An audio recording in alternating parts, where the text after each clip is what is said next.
पिछले अंक में परम पूज्य स्वामी राम सुखदास जी महाराज की वसीयत के कुछ अंश हमने श्रवण किए थे। जय श्री हरि।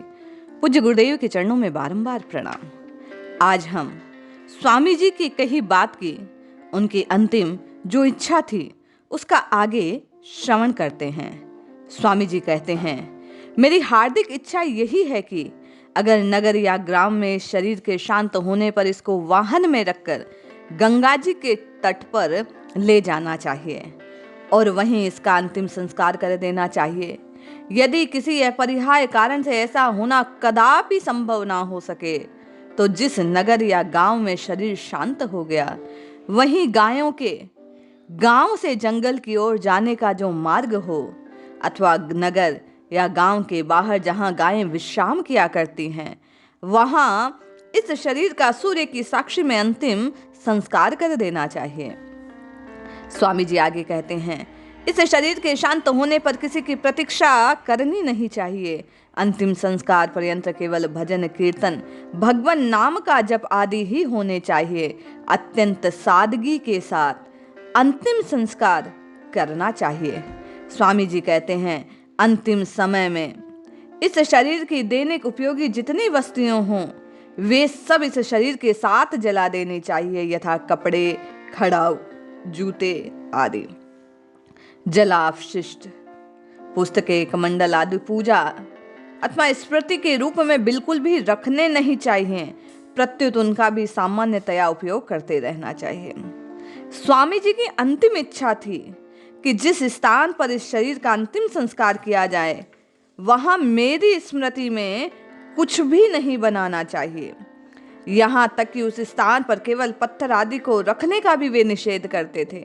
अंतिम संस्कार से पूर्व वह स्थल जैसे उपेक्षित रहा। स्वामी जी कहते हैं, मेरे शरीर के अंतिम संस्कार के बाद वह स्थल वैसे ही उपेक्षित रहना चाहिए। अंतिम संस्कार के बाद अस्थि आदि संपूर्ण सामग्री को गंगा जी में प्रवाहित कर देना। मेरी स्मृति के रूप में कहीं भी गौशाला, पाठशाला, चिकित्सालय आदि सेवार्थ संस्थाएं बनानी नहीं हैं। अपने जीवन काल में मैंने अपने लिए कुछ कहीं कोई मकान आदि का निर्माण नहीं करवाया, इसके लिए किसी को प्रेरणा भी नहीं की है। यदि कोई व्यक्ति कहीं भी किसी मकान आदि को मेरे द्वारा अथवा मेरी प्रेरणा से निर्मित बताए तो स्वामी जी कहते हैं उसको सर्वथा मिथ्या समझना चाहिए। इस शरीर के शांत होने के बाद सत्वरी, मेला, महोत्सव आदि बिल्कुल नहीं करने। उन दिनों में किसी प्रकार की कोई मिठाई आदि बनानी नहीं चाहिए। साधु संत जिस प्रकार अब तक मेरे सामने भिक्षा लाते रहे उसी प्रकार लाते रहे। अगर संतों के लिए सदगृहस्थ अपने आप भिक्षा लाते हैं तो उसी भिक्षा को स्वीकार करना चाहिए जिसमें कोई मीठी चीज ना हो। स्वामी जी आगे लिखते हैं, अगर कोई साधु या सदग्रस्त बाहर से आ जाए तो उसकी भोजन की व्यवस्था मिठाई बिल्कुल नहीं बनानी है, केवल और केवल भोजन की जो उसकी आवश्यकता है उसके अनुसार बनवा दें। प्रत्युत उनके लिए भी साधारण भोजन ही बनना चाहिए। स्वामी जी कहते हैं, इस शरीर के शांत होने पर शोक अथवा शोक सभा आदि नहीं करने, प्रत्युत 17 दिन सत्संग, भजन, कीर्तन, भगवान नाम जप, गीता का पाठ, श्री रामचरितमानस का पाठ, संतवाणी का पाठ, भागवत पाठ आदि आध्यात्मिक कृत्य होने रहने चाहिए। सनातन हिंदू संस्कृति में इन दिनों ये ही मुख्य कृत्य माने गए हैं। स्वामी जी आगे लिखते हैं, इस शरीर के शांत होने के बाद 17वीं आदि के बाद किसी कोई अवसर की सज्जन रुपया, पैसा, कपड़ा आदि कोई वस्तु भेंट करना चाहे तो लेना नहीं है मेरे निमित्त, अथवा किसी के किसी भी प्रकार की भेंट बिल्कुल स्वीकार करनी नहीं है। यदि कोई कहे हम तो मंदिर में भेंट चढ़ाते हैं तो इसको फालतू बात मानकर विरोध करना चाहिए। बाहर से कोई व्यक्ति किसी प्रकार की कोई भेंट लाए, किसी भी माध्यम से भेजे तो उसको सर्वथा अस्वीकार कर दे मेरी बात मानकर। किसी से भेंट न लेने के साथ साथ ये सावधानी रखनी चाहिए कि किसी को कोई भेंट, चद्दर, किराया आदि दिया भी नहीं जाना है। जब 17वीं का निषेध है तो फिर बरसी की तो बात ही क्या, उसे सर्वथा मेरी ओर से निषेध जानना तुम लोग।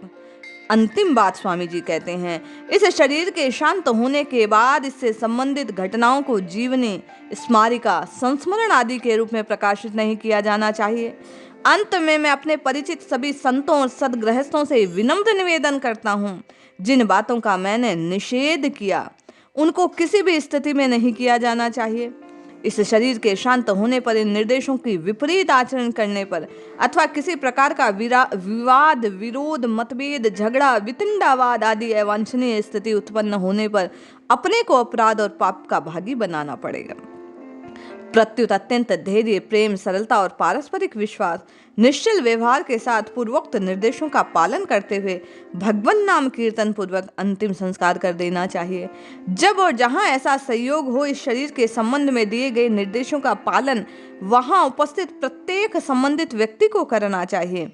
मेरे जीवन काल में मेरे द्वारा शरीर से, वाणी से, मन से, जान या अनजान में किसी भी प्रकार किसी को कोई कष्ट पहुंचा हो तो स्वामी जी कहते हैं, मैं उन सभी से विनम्र हृदय से करबद्ध क्षमा मांगता हूं। आशा है सभी उदारता पूर्वक मेरे को क्षमा प्रदान करेंगे। इस प्रकार स्वामी जी ने अंत में राम राम राम लिखकर अपने हस्ताक्षर इस वसीयत पर किए। श्रवण करने पर कितना अद्भुत ये बात प्रकट होती है। स्वामी जी ने अपने जीते जी इस काया से केवल और केवल सत्संग किया, जीव को सत्संग में लगाया। आज उनकी वाणी मुझे और आपको, हम सबको नाना प्रकार के स्वरों के साथ केवल और केवल सत्संग की बात बतलाती हैं। उन्होंने जीवन में ये निश्चित कर दिया कि किसी प्रकार का कोई रूढ़ी, कोई पाखंड उनके द्वारा नहीं फैलाया गया और उन्होंने मरने के बाद भी ये सुनिश्चित कर दिया कि उनकी काया को लेकर ऐसा कोई पूजन आदि का जो व्यवहार है, जो आज के समय देखने में आता है, वैसा उन्होंने पूर्णतया निषेध किया। वे पूर्णतया केवल और केवल जीव की मति को भगवान की ओर प्रेरित करने वाले थे। जय श्री हरि।